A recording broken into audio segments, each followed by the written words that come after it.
हम तो संतुष्ट हैं, तृप्त हैं, मस्त हैं। हमसे तो बल्कि कहीं ये पांच इंद्री के विषय भोग छूट जाए तो तकलीफ है। हमसे छूटने नहीं चाहिए। हम तो संसार में मग्न हैं और इतनी गहराई से मग्न हैं कि हम कह तो रहे हैं हमको मोक्ष चाहिए, लेकिन अंदर खाने थर्मामीटर लगा के देखोगे, दूसरे के नहीं, अपने स्वयं के। अगल बगल में मत लगाना किसी के, अपने लगा के देखेंगे तो ये मिलेगा कि मैं कह तो रहा हूं कि मुझे मोक्ष मार्ग चाहिए, पर वास्तव में मुझे मोक्ष मार्ग चाहिए ही नहीं। ऐसी स्थिति तो नहीं है। अगर ऐसी है तो पहले इसे दूर करना जरूरी है, नहीं तो अभी आगे की बाधा, अभी चारित्र वाली बाधा, ज्ञान दर्शन वाली बाधा, अभी तो मैं और अभी पार्ट 2 सुनाने वाला हूँ, अभी तो उसके आगे की बाधाएं बताने वाला हूँ। लेकिन पहली बाधा ही अभी हम में से 99% लोगों में है, हम में से है। इसलिए पहले तो उस बाधा को दूर करो और बहुत सच्ची भावना जागृत करो। क्योंकि कल सुनाया ना रजनी भाई ने, बहन श्री के वचनामृत में एक बोल आता है, सच्ची भावना हो और फलीभूत ना हो ऐसा हो नहीं सकता, वरना 14 ब्रह्मांड को शून्य होना पड़े। आप गाड़ी चाहते हो, साल 2 साल में 6 महीने में आ भी जाती है।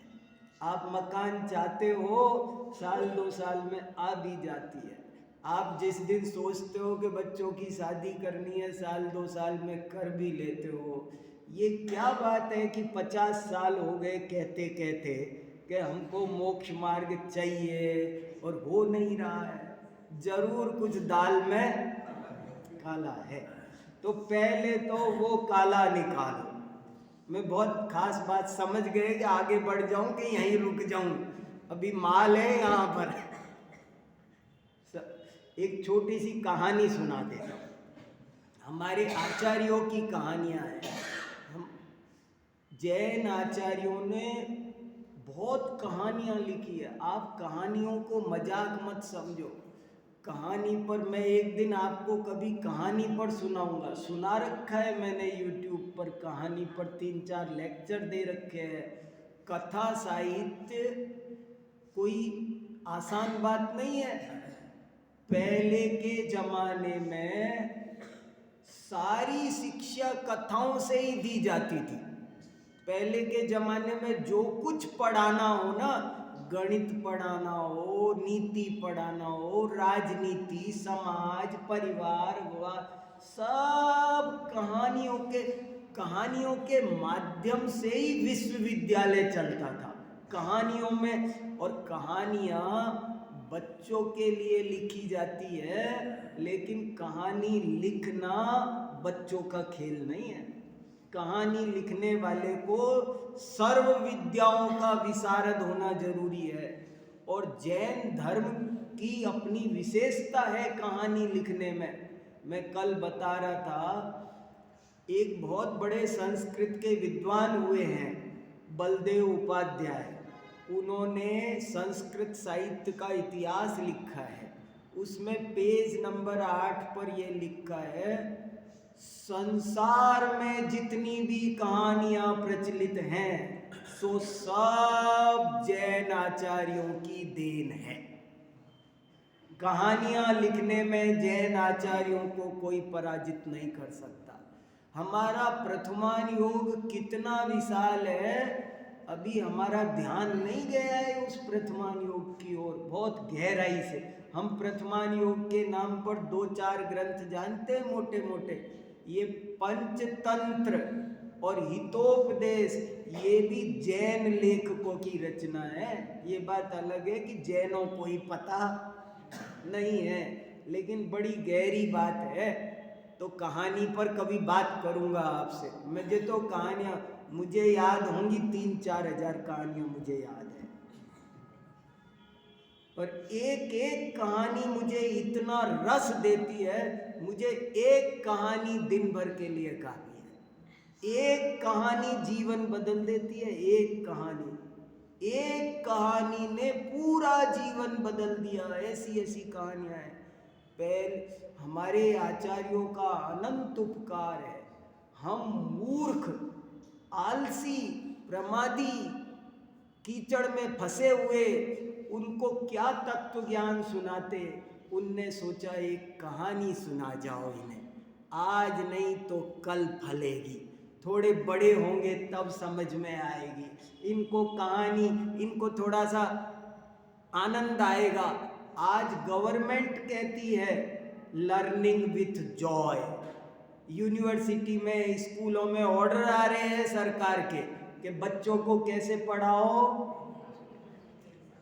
खुश कर करके, हंस हंस करके पढ़ाओ, उनके लिए मनोरंजन पूर्वक शिक्षा दो। मनोरंजन के साथ शिक्षा देने में एक्सपर्ट कोई था तो जैन आचार्य थे। कैसी कैसी कहानियां लिख गए। एक ही कहानी में पूरा मोक्ष मार्ग है। मैं आपको 10 कहानियां सुना सकता हूं ऐसी, अब भी सुना सकता हूं। एक एक कहानी में पूरा मोक्ष मार्ग, कुछ सुनने पढ़ने की और जरूरत नहीं है। वो जो गधा है, वो गधा, शेर गधा बन गया, उस कहानी में पूरा मोक्ष मार्ग है। हमारे यहाँ कैसी कैसी 7 तत्व की कहानियां लिखी है। एक कहानी में 7 तत्व का विश्लेषण है, एक कहानी में 5 लब्धियां हैं, एक कहानी में सारी सारी प्रक्रिया है। तो अभी तो अपन क्या चर्चा कर रहे हैं, हमें मोक्ष मार्ग की प्राप्ति कैसे हो। और उसमें मैंने सबसे पहली बाधा आपके सामने रखी कि हमको चाहिए ही नहीं, हम तो बंध मार्ग में ही मग्न हैं। जब बंध मार्ग ही अच्छा, जो तोता पिंजरे में ही रहकर खुश है उसको कौन मुक्त करे भाई। जो तोता पिंजरे में नहीं रहना चाहता है उसे पिंजरा खोल के, दरवाजा खोल के उड़ सकता है। एक पिंजरे में तोता था, समझ गए ना आप मेरी बात। पिंजरे में तोता था और जैसे ही दरवाजा खोला तो उड़ जाता। सारे तोते ऐसे ही करते, जब तक आप दरवाजा बंद रखो तब तक ही वो आपके पिंजरे में रहते हैं, वरना तो पिंजरा खोलते ही उड़ जाते हैं। अब एक तोता ऐसा है कि दरवाजा खोल दिया है और अभी भी नहीं उड़ रहा है। अब इसका क्या इलाज है? क्योंकि उसे उड़ना ही नहीं है, उसे तो आपसे प्यार हो गया है। एक भजन है इस बारे में बहुत अच्छा, तोते के भाव जैसे कभी तिर ही जाएंगे, कबूतर के भाव जैसे कभी तिर ना पाएंगे। समझ में आई बात? बड़ा प्यारा भजन है, पूरा ही भजन देखना पढ़ना, बहुत प्यारा भजन है। तोते के भाव जैसे कभी तिर ही जाएंगे, कबूतर के भाव जैसे कभी तिर ना पाएंगे। क्या फर्क है तोते में और कबूतर में? कबूतर को एक दिन मुंडेर पर दाना डालो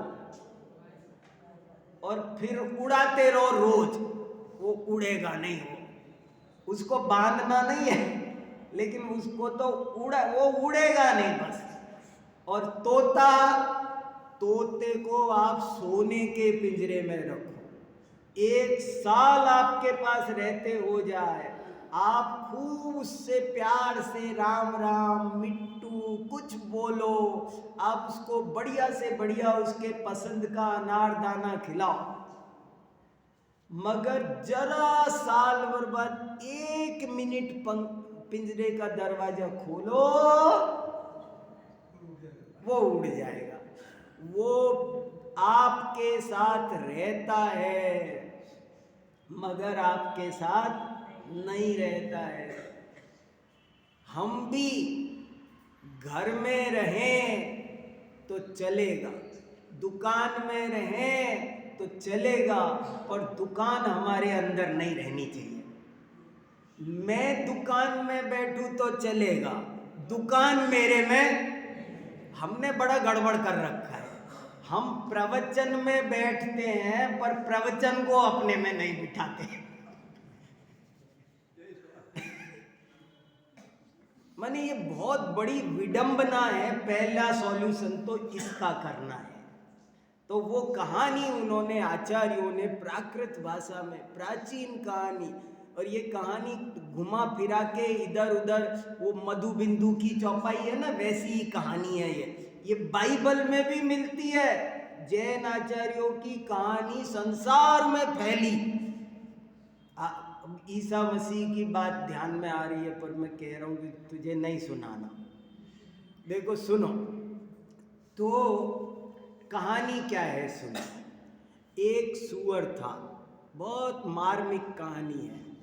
एक सूअर था और झोड़ में लौट रहा था। झोड़ समझ गए ना? झोड़ शब्द का कोई अनुवाद नहीं हो सकता बढ़िया। जोड़ माने गंदे पानी का डाबरा। डाबरा समझिए कुछ, एक छोटा सा गड्ढा जिसमें गंदा पानी महीनों से सड़ गया है, बदबू आ रही है, 1 किलोमीटर तक बदबू फैल रही है, जिसमें मलमूत्र है।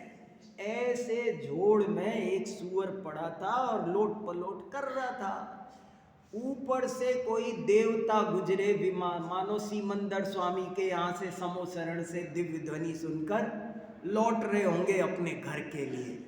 तो वो लौट रहे थे, तो सब जीव भगवान आत्मा है ऐसी दिव्य ध्वनि सुन के लौट रहे थे।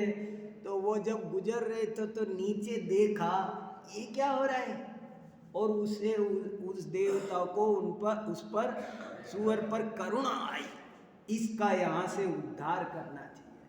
तो वो उतर के आए और उससे कहने लगे, हे भगवान आत्मा, हे भव्य जीव, ये तुम क्या कर रहे हो? क्या अपनी दुर्दशा बना रखी है? तुम सिद्ध समान अनंत गुणों के गोदाम, तुम ऐसे हो वैसे हो, और तुमने ये क्या दुर्दशा अपनी बना रखी है? आओ हमारे साथ बैठो विमान में, हम तुमको बहुत बढ़िया स्वर्ग में ले चलते हैं, वहाँ से समोसरण में जाया करेंगे, दिव्य ध्वनि सुनेंगे, तुम आनंद से रहना। आज तुम यहाँ बैठो, पीछे आ जाओ, विमान में बैठो। तो कहने लगा, अभी बैठता हूँ, रुको, आपका बहुत बहुत धन्यवाद। आप पर उनको धन्यवाद दे रहा है, आपकी प्रशंसा, आपको माला पहनाता हूँ, आपके तिलक करता हूँ, अभिनंदन करता हूँ, और आप रुको, मैं जरूर चलूँगा, मैं जरा एक बार लौट लूँ इसमें। तो बोले कोई बात नहीं, एक बार लौट ले, चल। तो लौट लिया। फिर बोले जरा इधर से भी लौट लूँ, बोले इधर से भी लौट ले। बोले एक बार और लौट लेता हूँ, चलना तो है ही। फिर तो एक बार और लौट ले भैया। ऐसे 5-7 बार हो गया, एक बार और, एक बार और, एक बार और लौट लेने दो, एक बार और लौट लेने दो। ऐसे 5-7-10 बार हो गया। वो वहाँ से चलने का नाम ना ले, लौटता जाए।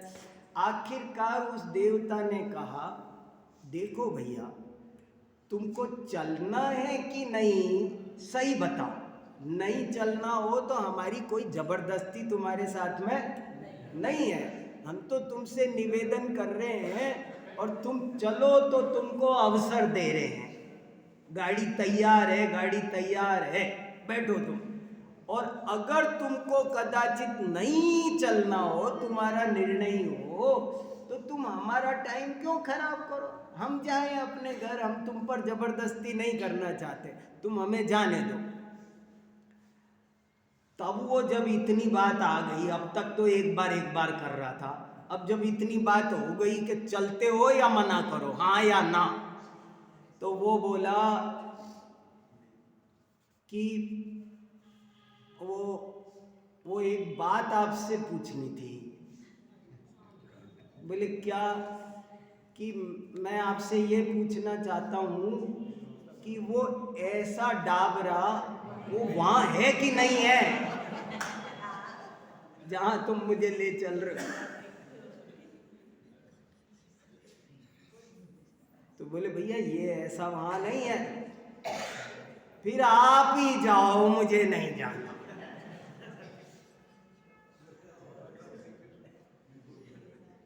अरे अभी तो हमें विषय कसाय में बहुत मजा आ रहा है, उस कीचड़ में है ना, ये कौन सुअर है,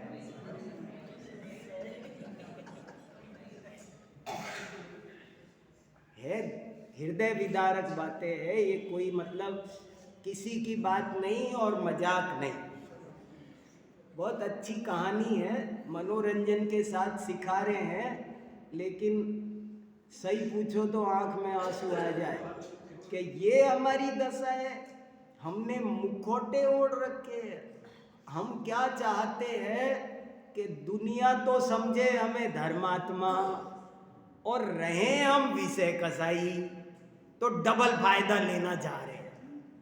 जो विषय कसाई में डूबे हैं वो तो विषय कसाई कहला भी रहे हैं, और हम क्या समझते हैं, मैं ये नहीं कह रहा कि आप उस रास्ते जाओ, मैं आपको बता रहा हूं कि अंदर खाने कहीं पहली बाधा पे ही तो हमारी गाड़ी नहीं रुकी है, और पहले तो उस बाधा को दूर करो। दूसरे नंबर पर हम कहाँ अटक जाते हैं कि हम बाह्य आचरण ले लेते हैं और समझ लेते हैं कि हम मोक्ष मार्गी बन गए। शाम को चर्चा विस्तार से इस पॉइंट पे भी कर ली, करो तो जितनी भी कर लो, लेकिन दूसरी बाधा यहाँ है कि हमारा मन से वो चीज नहीं आई होती है, हमारा मन वहीं अटका रहता है।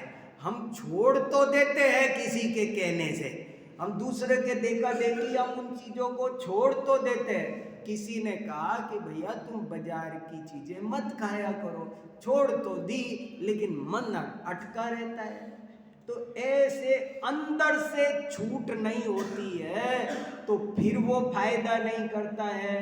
तो भाई अंदर से छूट कैसे हो जाए कि सम्यक दर्शन हो जाए तो अंदर से छूट हो जाए। सम्यक दर्शन जरूरी है। क्रोध हमने छोड़ा, लेकिन क्यों छोड़ा? ये मोटिवेशनल स्पीकर होते हैं ना, ये भी क्रोध छुड़ाते हैं। वो कहते हैं आपको ऑफिस में तरक्की करनी हो तो क्रोध का मैनेजमेंट, वो मैनेजमेंट सिखाते हैं, क्रोध मैनेज करना सिखाते, खत्म करना। वो कहते देखो तुम अभी क्रोध करोगे ना, तुम इंक्रीमेंट से जाओगे, इज्जत से जाओगे, तो तुम अभी दबा जाओ इसको ऐसे नहीं ऐसे नहीं करो। देखिए क्या खेल तमाशा हो रहा है। तो ऐसे हमने क्रोध को दबाया बहुत बार, क्रोध को मैनेज बहुत बार किया, और उस मैनेज करने के जो साधारण लाभ हो सकते थे वो हुए भी हमको, लेकिन मोक्ष मार्ग में तो वो फायदा हमको नहीं मिला। तो हमने सोचा सम्यक दर्शन महत्वपूर्ण है, सम्यक दर्शन के पीछे लगे। तो सम्यक दर्शन के पीछे लगे तो हमसे क्या गलती हुई कि हमने माना पर उसे बिना जाने माना। बिना जाना हुआ श्रद्धान, अज्ञात का श्रद्धान, वो फिर गधे के सींग के समान रहा। हमने देखा देखी, पंडित टोडरमल जी ने व्यवहाराभासी प्रकरण में इन सब का बहुत विस्तार से वर्णन लिखा है, और उनमें से मैंने आपके सामने ये परीक्षा रहित आज्ञानुसारी खोला है, और इसमें से 2 लाइन पढ़ के सुना रहा हूँ, आपको पता चले क्या क्या क्या हमसे कहाँ भूल हो रही है। देखो कितने ही जीव पेज नंबर 215 पर है, कितने ही जीव आज्ञानुसारी जैनी होते हैं, जैसी शास्त्र में आज्ञा है उस प्रकार मानते हैं, परंतु आज्ञा की परीक्षा नहीं करते। यदि, अब ये लाइन सुनो ध्यान से, यदि आज्ञा ही मानना धर्म हो तो सर्व मत वाले अपने अपने शास्त्र की आज्ञा मानकर धर्मात्मा हो जाएं। इसलिए परीक्षा करके जिन वचन की सत्यता पहचान कर जिन आज्ञा मानना योग्य है। और अंतिम एक लाइन और, ऐसे बहुत सारी बात है। अंतिम एक वाक्य और है कि इससे इतना तो होगा कि वो स्वर्ग आदि जाएगा, लेकिन भव का अभाव नहीं होगा इसमें। वो कैसे भी करके आज्ञा मानेगा ना, तो इतना तो होगा कि दुर्गति नहीं होगी, सुगति होगी। आप भगवान की आज्ञा मान के भी 5 पाप छोड़ोगे तो आप पापों से तो बचोगे ही, इसलिए स्वर्ग आदि चले जाओगे। लेकिन ये जो जीवन भव के अभाव के लिए मिला है वो काम अभी भी नहीं होगा। इसलिए क्या करो कि ज्ञान करो, ईमानदार ज्ञान करो। हमको श्रद्धा भी पलटनी है, हमें चारित्र भी पलटना है, पर श्रद्धा और चारित्र दोनों को पलटने के लिए सच्चा पुरुषार्थ ज्ञान में होता है। और ज्ञान बहुत ईमानदारी से करो, बिना किसी दबाव के, बिना, बिल्कुल वैज्ञानिक रीति से बातों को समझो। अभी यहाँ भी आप अपना सिक्योरिटी चेक लगाओगे ना, चिप लगा के, तो आपको यहाँ भी बहुत गड़बड़ दिखेगी। यहाँ भी चिप से वो कहते हैं ना नार्को टेस्ट होगा, इसका भी टेस्ट होना चाहिए कोई कि ये कितना धर्मात्मा है। ऐसा कोई टेस्ट होना चाहिए, जैसे वो उसका होता है ना कि ये क्या बोलते हैं, कोई कितने तरह के टेस्ट कर दिए न्यायपालिका ने, सब उसका उगलवा लेंगे तूने कैसे 35 टुकड़े किए। ऐसे ही ये अंदर में हमारे कहाँ कहाँ बैठा है, हम चाहते नहीं हैं या ऊपर से लादते हैं या श्रद्धा करते हैं तो भी देखा देखी करते हैं, भावुकता में आके करते हैं, कुछ और वजह हम पर सामाजिकता ही हावी रहती है। हम धार्मिक और दार्शनिक नहीं बने होते हैं। हम जो जी रहे हैं ना वो सब हमारा अभी 99% हमारा जीवन सामाजिक ही है। हम सबको एक दूसरे की जरूरत है और हम उसी से तत्व की परीक्षा कर रहे हैं। पर वो मामला हमारा बिल्कुल व्यक्तिगत होना चाहिए। तत्व निर्णय व्यक्तिगत काम है, सामाजिक नहीं। प्रभावना सामाजिक काम है। संप्रदाय अलग बात है और धर्म अलग बात है। संप्रदाय के लिए अलग प्रवचन करेंगे। आज मैं संप्रदाय के लिए प्रवचन नहीं कर रहा हूँ, आज ये प्रवचन के लिए प्रवचन नहीं है। आज तो मैं अपने मोक्ष मार्गी साथियों के साथ बहुत ईमानदारी से, पवित्र मन से, जो मैं मेरे लिए सोचता रहता हूँ अंदर, वो आपके सामने रख रहा हूँ और कोई मतलब नहीं है। मेरी चिंता को आपकी बना रहा हूँ कि आपकी भी है कि नहीं, होनी चाहिए ना। हमको हमारा ये जीवन जा रहा है ना तेजी से, तो हम कहाँ अटके हैं वो हमको सुलझना है। तो सबसे बड़ी जरूरत क्या निकली, हम कहाँ आ गए कि ज्ञान होना चाहिए। कहाँ आ गए हम कि ज्ञान होना चाहिए। पहले नंबर तो मोक्ष मार्ग की सच्ची अभिलाषा होनी चाहिए और दूसरे नंबर पर पुरुषार्थ कहाँ करना चाहिए, ज्ञान। अब जरा सी बात इसके आगे बढ़ाता हूँ। जब कहा कि ज्ञान करना चाहिए, अभी अपन ने जैसे चारित्र के पक्षपाती को समझाया, श्रद्धा के पक्षपाती को समझाया। जैसे कुछ लोग, हमारे कुछ साथी तो चारित्र के पीछे पड़े हैं, हमारे कुछ साथी श्रद्धा के पीछे पड़े हैं, पढ़ना चाहिए ज्ञान के पीछे, सो कोई नहीं पढ़ा। अब मेरा प्रवचन सुन के कोई ज्ञान के पीछे पड़ेगा, अब वो भी सुन लो, दोबारा तो कल बताने आऊंगा नहीं ना। तो ज्ञान के पक्षपाती से क्या भूल होती है कि वो सोचता है कि अच्छा ज्ञान करना चाहिए, तो वो ज्ञान के नाम पर यूनिवर्सिटी खुली है। ज्ञान भी बहुत बड़ा संसार है, 72 कलाएं हैं, ज्ञान की भी कोई था नहीं है। कितना ज्ञान, इस जीव ने अनेक बार 11 अंग 9 पूर्व का ज्ञान किया। तो ज्ञान ज्ञान ज्ञान ज्ञान कर रहे हो, स्वाध्याय स्वाध्याय कर रहे हो, तो कैसा स्वाध्याय चाहिए वो भी चेक करना है। अब ज्ञान भी कौन सा चाहिए, पंडीय पंडीय पंडीय कण छोड़ी भी तुस गंडीय। अरे पंडित, ऐसे लिखा योग सार में कि जैसे दुनिया रुपए गिनती रहती है, ऐसे ये ज्ञान के क्षेत्र में आके किताबें गिनता रहता है। इतने पेज गिने, इतने पेज पढ़े, मैंने इतनी किताबें लिखी, मैंने इतने लेख लिखे, देखो मुझे 4 पुरस्कार मिले, मैं कितना बड़ा पंडित हूँ। समय सार का ज्ञान माने क्या, मुझे 415 गाथा याद हो गई और वो किस भाषा में लिखा है, इस शब्द को इस भाषा में ये कहते, इस भाषा में ये कहते, इसका नाम ज्ञान है।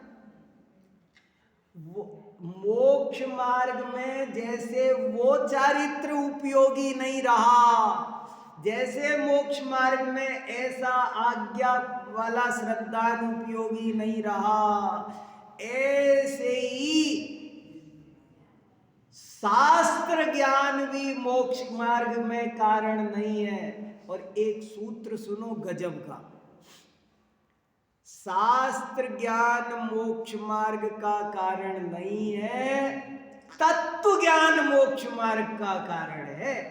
शास्त्र तो साधन थे, शास्त्रों के माध्यम से तत्व ज्ञान करना चाहिए था, जोर तत्व ज्ञान पे देना चाहिए था, किताब पढ़ पढ़कर रिकॉर्ड नहीं बनाना।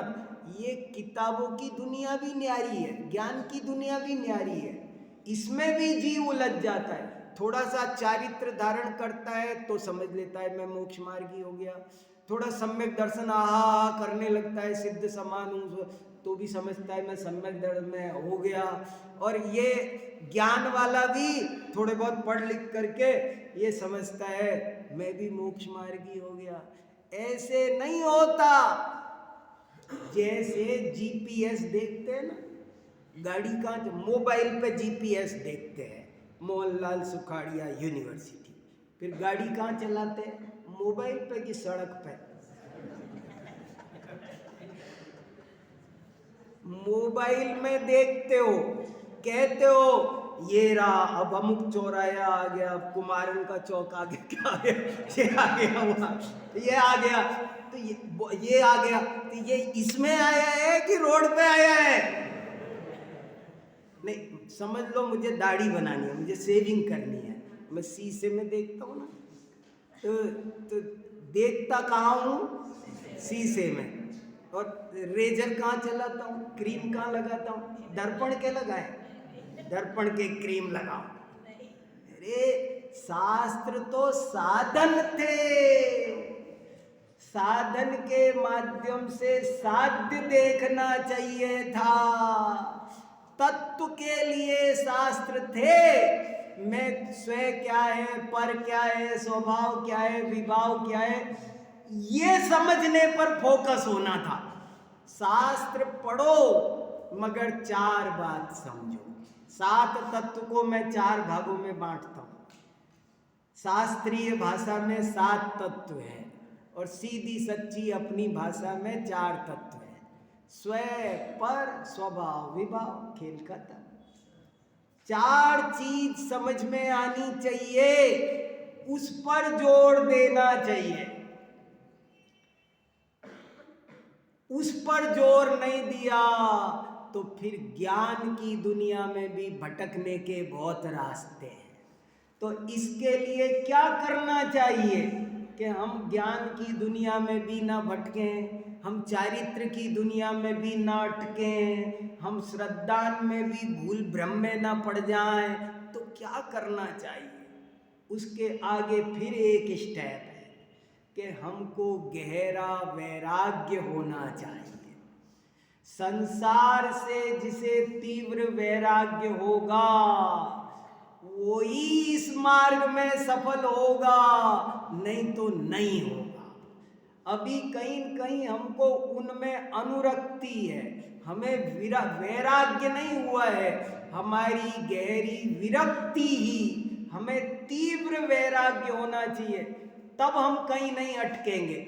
मैं एक उदाहरण बहुत देता रहता हूँ कि समझ लो मेरी IAS की फाइनल एग्जाम है, रिटन टेस्ट चल रहा है, 3 घंटे का पेपर है और मैं परीक्षा में बैठा कॉपी लिख रहा हूँ तेजी से। अब उस समय में 3 घंटे में मैं कितना डिस्टर्ब होऊंगा, कितना क्या सोचूंगा, मम्मी पापा को कितना याद करूंगा, किसको कितना याद, दुकान घर की कितनी, मेरा बाहर स्कूटर खड़ा है, याद आएगी? अच्छा, कोई पीछे बैठे वाला कुछ पूछे करे तो बता दोगे? अच्छा, कोई मुझे चिढ़ा दे, ओए मोटू, ओए कालू, लंबो, बच्चे हैं छेड़ते रहते हैं, कोई छेड़ दे मुझे चिढ़ा दे, कोई गाली दे दे मुझे, तो क्या होगा? उससे लड़ने लगूंगा?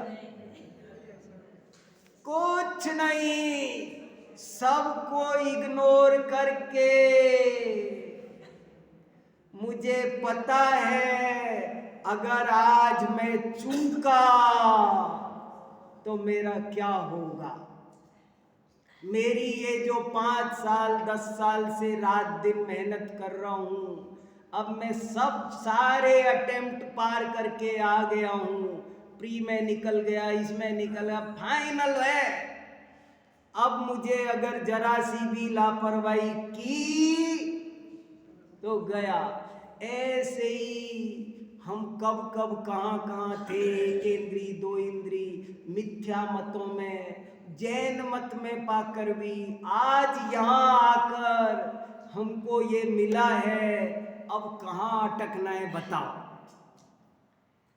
तो जब तक गहरा वैराग्य नहीं होगा तब तक आप मोक्ष मार्ग पर रुक नहीं पाओगे। क्या हो गया, मैं तो बहुत तरह से अपने लिए सोचता रहता हूँ, हमको बहुत तरह की सांसारिक इच्छाएं होती है, थोड़ा सा तो विवेक से सोचो। जैसे मैं कभी कभी सोचता हूँ कि इस दुनिया में कितने लोग विकलांग हैं कि नहीं है बताओ? कितने लोग ऐसे हैं जिनके पैर नहीं है, जिनके आंखें नहीं है, अंधे हैं कितने ही, और हम भी हो सकते थे कि नहीं बताओ? क्या क्या कोई अनोनी बात है? इतने लोग होते हैं, 2% लोग विकलांग हैं देश की आबादी में, वो विकलांगों में हम भी हो, और वो छोटे छोटे विकलांगों की छोड़ दो तो कितने हैं, बड़े विकलांग वो इतने हैं, हमारे भी तो मान लो ऐसा हो सकता था ना मेरे पैर नहीं होते, तब मैं कहाँ कितना भागता, तब मैं कहता उनके नहीं जाऊं तो कैसे सरेगा। हम 80 साल के हो गए, भागते फिर रहे शादियों में, इसमें उसमें, अब हमारा स्वाध्याय का मन क्यों नहीं है? शांति से भेद विज्ञान और सामायिक में जी क्यों नहीं लगता है? अब कह दो ना कि अब आ गए, बहुत हो गए, बहुत हो गया। मैं अंधा होता तब कितनी टीवी देखता, कितने मैच देखता, तो तब नहीं देखते ना। शास्त्र में लिखा है, पद्मनंदी पंचविंशतिका में आ गया होगा या आएगा, कि इस जीव ने परवश होकर बहुत दुख सहन किए, लेकिन स्ववश होकर यदि सहन करे तो मुक्त होते देर ना लगे। अभी कर्फ्यू लग जाए, गाड़ी बंद हो जाए तो मैं दिल्ली जाऊंगा, तब तो कैंसिल करना पड़ेगा।